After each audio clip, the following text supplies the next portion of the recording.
السلام عليكم، مرحبا بكم اليوم في القناه ديالنا مع فيديو جديد. ففي هذا الفيديو غادي نشارككم معكم وصفه جديده رمضانيه هكذا تصايبوها الفطور. شي حاجه اللي كتشبع وزوينه بزاف ولذيذه من ألذ ما يكون وسهله. غادي تحمق وليداتكم وحتى نتوما غادي تنال الاعجاب ديالكم بزاف بزاف هكذا. باش تنوعوا غادي نشارككم معكم هكا دي ساندويتش معمرين بالدجاج بواحد الطريقه اللي من ألذ ما يكون، كيجيو معلك وكيجي بنين بزاف. فنبداو على بركه الله. بالنسبه للعجينه غنبداو اول حاجه غناخذ واحد نص كاس ديال الماء دافي، غنذوبوا فيه واحد معلقه كبيره ديال الخميره ديال العجينه، غنخليهم يتفاعلوا بما وجدنا المقادير الاخرين ديال العجينه. بالنسبه للمقادير ديال العجينه غادي نحتاجوا تقريبا واحد 3 ديال الكيسان عنبه ديال الفرص اولا دقيق الحلويات، ما يعادل تقريبا واحد 400 غرام. عندي كذلك واحد المعلقه كبيره ديال السكر الخشن، وعندي معلقه صغيره غير ممتلئه ديال الملح. غادي نخلط النواشف هكذا.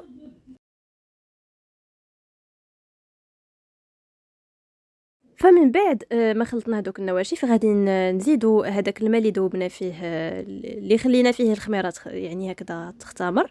وعندي كذلك نص كاس ديال زيت المائده، وهنا عندي واحد كاس الا ربع ديال الحليب اللي تا هو دفيته شي شويه اللي غادي نعجن به. درنا نص كاس ديال الماء وغادي نعجنو بالحليب. بالنسبه للحليب ضيفوه تدريجيا، راه تقدروا ما تحتاجوهش كامل بحال كيما انا هنا ما احتاجيتوش كامل، على حسب النوعيه ديال الدقيق. فكتعجنوه عادي يعني غير كتجمعوا العجينه صافي، ما غادي يدلكوها حتى شي حاجه اللي سهله بزاف. فكنحصلوا بحال هكذا على واحد العجينه اللي رطيبه. ففي هذا الاثناء غادي نغطيوها وغادي نخليوها يضاعف الحجم ديالها تقريبا واحد ربع ساعه حتى لثلث ساعه، ما بين 15 و 20 دقيقه. فنحطوها تخمر بما غنصيبوا الحشوه. عندي هنايا صدر الدجاج اللي مقطع هكا قطع ولا شرائح طويله، وكذلك تقدروا تقطعوه كما بغيتوا. عندي البهارات، عندي سكنجبير، بودره الثوم، تحميره، شويه ديال التحميره وشويه ديال الملحه. هادو هما البهارات اللي ضفنا اولا اللي ضفت انا. تقدروا نتوما تزيدوا عليهم توابل الدجاج، تقدروا تزيدوا اللي بغيتوا. عندي هنايا واحد 2 معالق كبار ديال الياغورت الطبيعي اولا دانون مسوس، اللي هو السر ديال هذا الدجاج هذا باش غادي يجينا زوين وغيجينا معلك وزوين بزاف. فمن بعد ما ضفنا 2 معالق كبار. بالنسبه للدجاج، الكميه ديال الدجاج على حسب نتوما الكميه ديال لي ساندويتش اللي غادي تقادوا. انا هنا عندي يمكن واحد نص ديال الصدر ديال الدجاج، يعني ما درتش بزاف لكن راه كيعطينا كميه كبيره. نتوما تقدروا ديروا على حسب شحال ما بغيتوا. كما شفتوا معايا زدت الربيع مقرد، وغادي نخلط هكا مزيان بيديا باش هكذا نحاولوا ندخلوا ديك الشرموله مع الدجاج مزيان بحال هكذا. نحاولوا نتبلوه مزيان بداك الياغورت الطبيعي حتى هو يولي هكذا يعني توزع علينا مزيان. وغادي نغطيوه بالسلوفان حتى هو غنخليوه شحال ما خليتوه يترقد في ديك لاصوص اولا في ديك التتبيله كيجي زوين بزاف. فغادي نحطوه على جانب تيجي بحال الشاورما. فهنايا من بعد ما اختمرت لينا العجينه وضعف الحجم ديالها غادي نبداو هكذا نقرصوها ونخرجوا منها القطع ديالنا ديال الخبيزات. هنا غادي نحيد منها شويه ديال غنحيد منها شويه داك الهواء اللي فيها لداخل، وغادي نبداو نقطعوا. بالنسبه للحجم ديال لي ساندويتش ديالكم اولا الحجم ديال الكويرات هكذا ديال العجينه على حساب الحجم ديال الخبيزات اللي بغيتو. انا هنا غنديرهم صغيورين، بغيتو ديروهم كبار تقدروا ديروهم كبار، ماشي صغارين بزاف درتهم مويان تقدروا ديروهم صغر من هاد الخبيزات اللي درت انا، كما انكم تقدروا ديروهم كبر. لكن شحال ما درتوهم صغر شحال ما كيجيو هكذا متولين وكيجيو كتار وكيجيو زوينين. كما شفتوا معايا هنا من بعد ما قطعت العجينه ديالي غادي نبدا هكذا نروليها هكذا باش نحصلوا على يعني هكا مكورين، نكوروهم بحال هكذا.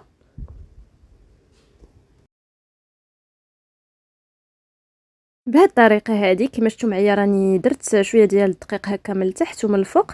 فراه ما غاديش نخليهم يختمروا حتى شي حاجه، هنا غير غطيتهم بما درت شي حاجه اخرى. ما غاديش نخليهم مازال يرتاحوا. اون فوا كرستهم بحال هكذا غادي ندوز نيشان نبدا نطلق فيهم بحال هكا بالمدلك. شوفوا معايا العمليه راه سهله بزاف. كنطلقوهم هكذا كنخليهم دايرين، ومن بعد غادي تشوفوا معايا راه الفيديو راه شارحه نفسها. غادي نبداو بحال هكذا نروليوهم بهذا الشكل هذا باش نحصلوا على داك الشكل الطولي اللي حنا كنقلبوا عليه، وفي نفس الوقت كيجيو مفشفشين من الداخل. فهنايا راني ما رشيتش الدقيق باش هكذا تلتصق ليا العجينه بعضياتها، رشيته غير في السطح ديال العمل.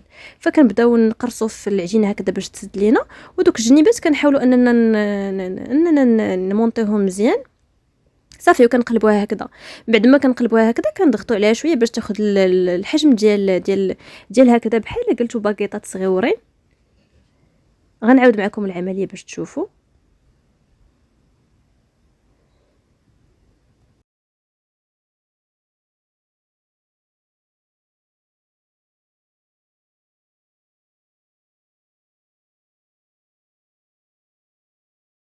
فكنستمروا بهذه الطريقه هذه حتى كنساليو الحبات اللي عندنا كاملين، وعاد باش كنخليهم يعاودوا يخمروا.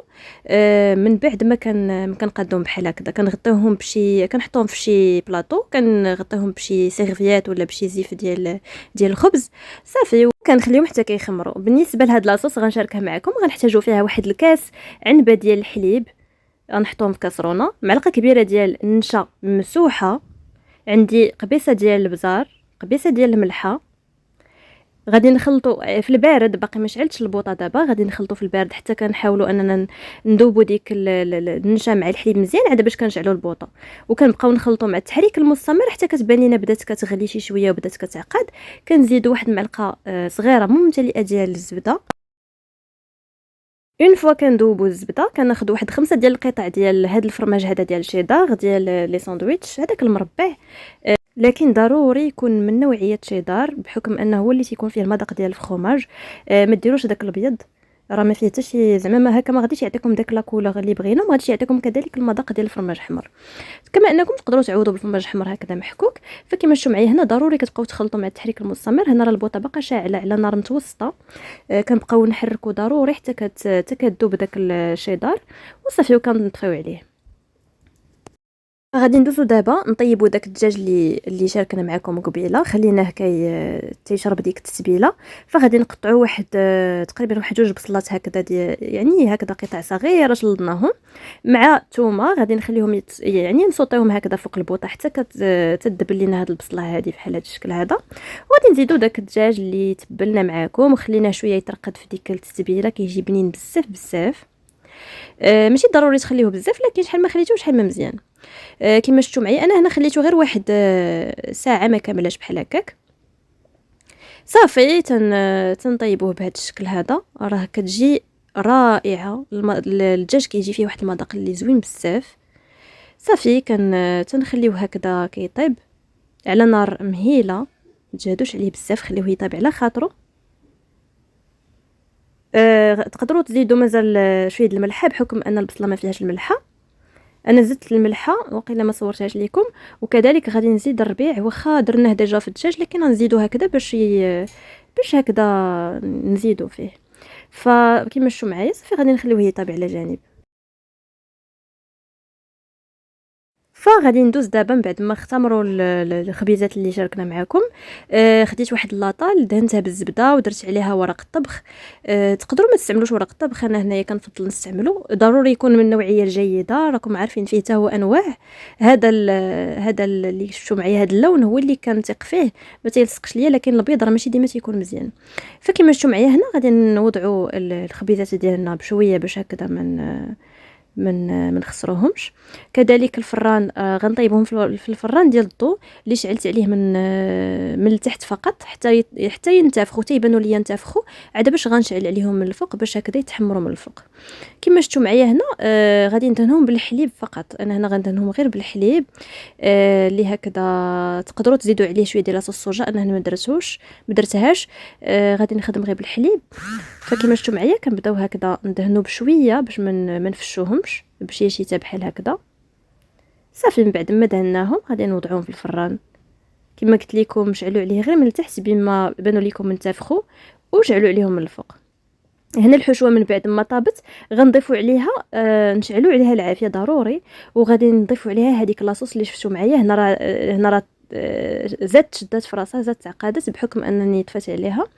كنزيدوها هنا ما تبانش لكم كثير، راه دغيا كتشربها ودغيا كتجمع مع الحشوه. فهنايا راه ضروري تشعلوا على الفران على البوطه عفوا باش هكذا نخليوها هكذا شويه طيب معاها. كما شفتوا معايا كنحصلوا على هذا الشكل هذا. مع الوقت راه مع كتزيدوا طيبوها شويه تتشرب داك لاصوص. كما شفتوا معايا هادو هما الخبيزات من بعد ما خرجتهم راه كيجيو مفشفشين ومهويين وزوينين بزاف. فالطريقه بالنسبه للطريقه غادي يعني هكذا غادي نقطعهم هكذا على شكل ساندويتشات باش هكذا غنعمروهم. فتقدروا كذلك تعمروا هكذا باريزيانات صغيورين، دي ساندويتش تشريهم هكذا، دوك الخبيزات ديال التوست اولا الخبيزات ديال عفوا الخبيزات ديال البانيني اولا ديال التاكوس. عندكم الاختيار. هنا عندي الخس اللي هكذا غسلت ليه الوريقات ديالو مزيان ونشفتو، اللي غادي نستعنوا به. يعني ديجا هو راه فيه الفائده زوينه بزاف، وكذلك غيعطينا واحد المنظر زوين في لي ساندويتش ديالنا. كما شفتوا معايا كنفرشوه هكذا في الساندويتش ديالنا، وكنديروا الحشوه من الفوق بهذا الشكل هذا. راه ما نعاودش لكم الحشوه شحال كتجي معلكه وكتجي زوينه، وديك لاصوص راه كتعطيها واحد المذاق خاص وواحد المذاق خطير بزاف بزاف. فكما شفتوا معايا عمليه سهله جدا. تنعمروا هكذا لي ساندويتش ديالنا، راه ما نعاودش لكم الا جربتوهم ما غيبقاوش يخطاوكم نهائيا. كما ان هاد لي ساندويتش هادو راه تقدروا تصايبوهم حتى لوليداتكم هكذا ويديوهم معاهم للمدرسه، وحتى نتوما هكذا يعني من غير رمضان تبغيو تديوهم معكم للغدا، راه زوينين بزاف وسينفعوا بزاف وكذلك لذاذين. صافي كما شفتوا معايا كنستمروا بنفس العمليه حتى كنساليو الخبيزات اللي عندنا كاملين والحشوه اللي عندنا كامله.